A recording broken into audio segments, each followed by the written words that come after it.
Okay, so guys, welcome. This is my dad. He's going to be talking to you about the elections that just transpired in the United States of America that saw President Donald Trump reelected to the American presidency. So, what's your honest opinion? How do you feel about the elections, pre-campaigns, down to the elections, and to the victory? How do you feel? How does it resonate with you? I am a Nigerian, retired university administrator. The question you have asked me is to assess, I believe, the American election in terms of personalities that have vied for the position of presidency. Ordinarily, one would have thought that President Donald Trump, that is the former president of the United States, would not want to stand for another election. But given the type of man he is, he had the courage, he had the charisma, he had the support, the goodwill of the Americans to come up for this presidential race. And he canvassed right to the grassroots, won the sympathy of people. God seen him through. He has won the election. Many Americans, I believe, supported him, even with the type of crowd he pulls. One was left in no doubt that at the end of the day he was going to make it. And so it was. On the 5th of November, he made it, as many of us had thought. Kamala Harris, on the other hand, is a woman, the vice president of the current government under President Biden. One would say that the experience which Donald Trump has gathered over the years while he was a president gives him advantage. But far beyond that issue, over a new person coming into this race, into this position, is the fact that the race was between two major camps, the Democrats and the Republicans. That is a big issue in terms of party struggles, party vying for power. Kamala Harris was not just vying as an individual, as Kamala Harris, but as a Democrat. And America has a very large number of Democratic support.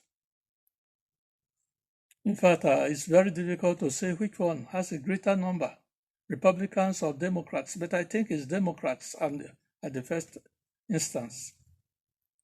But that the Democrats are not able to make it now, it really shows that President Trump used his experience, his expertise, his skills, his maneuvering capacity to overcome what seemed to be a difficult task for him. So I believe that the American election that has just passed is a demonstration of willpower, real willpower on the part of Donald Trump, who ordinarily would have stepped down, not to come back again, given particularly the fact that he was even taken to courts more than 2-3 times, and he was attempted to be killed by people who saw him as maybe, so to say, as a. But I believe God is on his side. God is really on his side. He overcame all those struggles, and today we are celebrating with him as having the victorious arm over his opponent. I'd like to know what you think about what you stand to gain as an African. How does this relate to you? How does Donald Trump's victory in these elections relate to you? Not just as an individual, maybe at that level, but you can elaborate. How does it relate with you as an individual and as an old citizen in Nigeria? At the first tenure of President Trump as the President of America, he was not relating well with Africans. He was biased, or he has already an assumption that the Africans are primitive, we are not developed, we are underdeveloped, and all kinds of insinuations. But soon after he came off from that position, I think he has a different perception of who the African is and how the African can be assisted to come out of the woods. And he demonstrated that through his speeches, his write-ups, his communication at various fora. At the time of his campaign, he has a new perspective for the African man, for the African countries. He is relating well in terms of relationship now. He seems to have perceived Africa in a better perspective, even though the facts still remain that we are underdeveloped generally. We are not as civilized in terms of modernity compared to what Americans are doing or having. But Trump, given the opportunity that he has now to come back as a president, I think he's going to relate better with African countries. He's going to assist African countries to find their footing.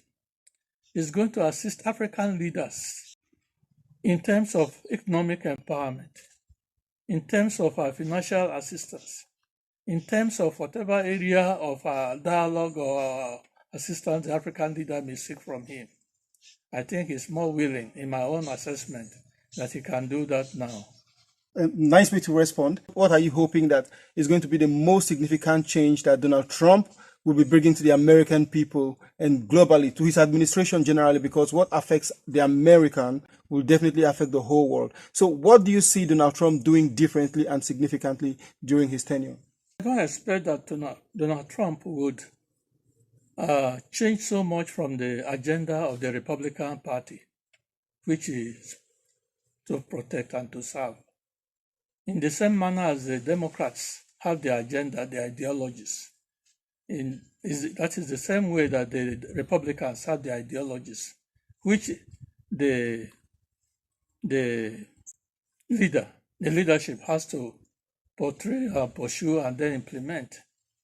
The ideology of the Republicans, to say the least, is more liberal than that of the Democrats, which is more extreme. Donald Trump, I believe, is going to make life easier for the American person. He's going to make the Americans live happier, make things easier for them than the Democrat government. His posture in terms of foreign policy, especially the current problems in the Middle East, has never been hidden. He has always been saying it, and it's not going to do anything new. He stands firm for the Israelites. He's going to support the Israelites, and he believes that the Israelites have a justification to fight that war because they were provoked by the attack during the October 7th invasion. It was a case of coming into somebody's environment without giving him information. Sudden attack. And then what do you expect him to do? Is to gather momentum and then attack, protect his home and attack. This is what Israelis are doing. And Trump agrees that they were right, although to the extent that he has to caution them to limit the extent to which they are doing it. The Biden government has not differed much in this regard. They may only differ to the extent in which the support may go, by how much money or by how much material support or by how much arms they may have to be. So basically, Trump is, to me, is going to relate better, not only to the Americans, but to the outside world, to other countries, even China, which I believe is on high competition with the US. Donald Trump is going to play the politics of competitive development in the area of technological innovations. China has gone far. They have really seen it, and they have acknowledged it in US. China is overtaken. So what is the challenge before Trump? Is to find a way to meet this challenge and to make sure that China does not take over what is, in quote, traditionally their right. As the current world power. As a world power. Nice one. Thank you very much. Thank you. I appreciate for your time and for your patience. If you're yet to subscribe to this channel, it is the best time to hit the subscribe button below to support this channel. And I hope you'd come back for more videos, and I'll see you. It's bye for now.